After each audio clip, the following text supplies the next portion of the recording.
I think by right discourse, you mean the correct discourse, not the left-right discourse. So there I would like to make 3 points. I think, first of all, I think the brute force of um, what I'm going to say is based on कि मैं science की तरफ से हूँ. So, uh, the three things that one needs to really get in mind is that if you were to follow, if your ideology was science, I'm not saying that is always correct. What I'm saying is it actually teaches you a lot of humility, and you are also wrecked by self-doubt. Not to the extent as what Arnab correctly mentioned, self-deprecation or self-loathing, but there has to be some element of self-doubt. And that's where the humility would come from. And the three things specifically for the correct discourse or the right discourse for millennials, as you said, is what tragically all these 3 points I'm going to make is are non-existent right now if I were to look at the discourse that the millennials are discussing or that's going through. And the first one is this: we are a nation wrecked by selectivity. We are always talking about only one side. We never bring out the other side.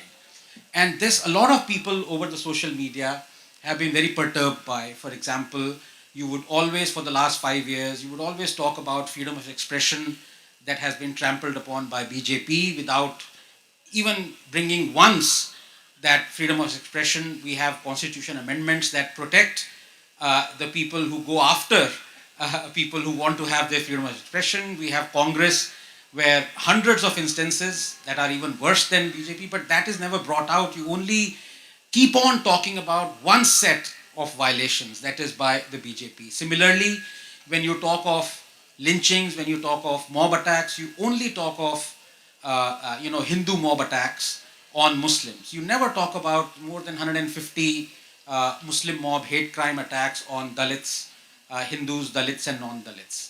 And that what that leads you to is scaremongering, because anybody who is reading constantly about only one type of attacks will have a completely different picture of India. I mean, there is no stability.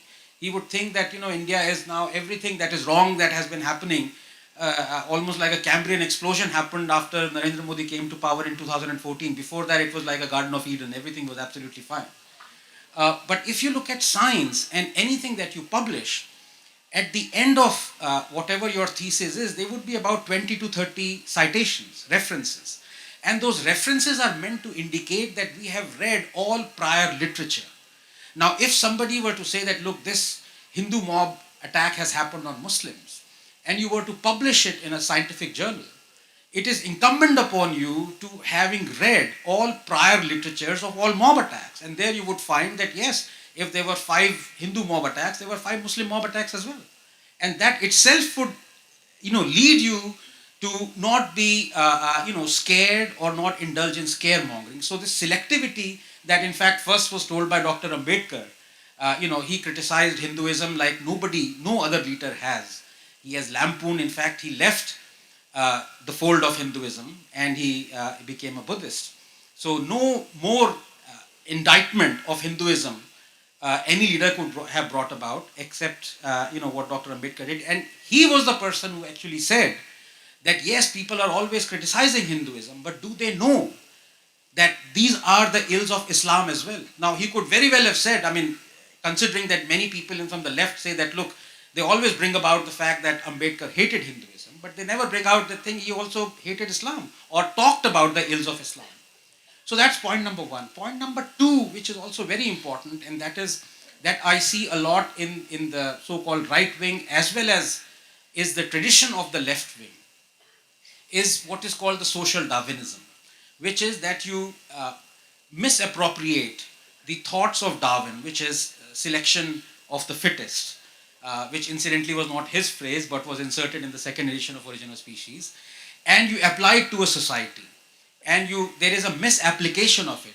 And this misapplication is what has actually made all the empires and all those people who have annihilated civilizations and countries, continents, given this so-called quote-unquote moral thrust that, look, only the fittest will survive, so I have my rights to annihilate people who don't have guns or people who are not, brave or capable enough to confront me. And this can be devastating for any society, and we've seen it in the left traditionally, because they come up with this collectivism policy that we are doing things for the greater good, and that may involve killing millions of people, as Mao did, 63 million of his own people, as so many other communists did. And increasingly, there's also a facet of the right as well. And we saw that during demonetization, when there was so much of suffering. But there was this thing that, look, what we are doing, what the state is doing is for the greater good. So suffering is made elastic for others. So that is the other thing that science did. And the third thing which all of us, I think, here would agree unequivocally, is the complete disdain with which the Modi regime has treated education and reforming education, to the extent that we had the education minister, ex-education minister, saying that I'm proud to have not even changed one comma in the textbooks. Now, I'll tell you, that is perhaps the most devastating as far as the correct discourse goes, because I would always think it this way: how is it possible that people still worship Mao, who killed 63 million of his own people? How is it possible? Where are the books that tell of his crime? How is it possible to have Tipu as an idol? How is it possible that people still worship Aurangzeb? And it is possible because we are scared to introduce textbooks that tell the other side, that tell through primary sources the other side. And somehow we feel proud that, look, let's not touch this because we might be ruffling a lot of feathers. And that, to me, I think, is the most devastating aspect. And if that doesn't change, there is very little hope in correcting the discourse in the new millenniums. Thank you.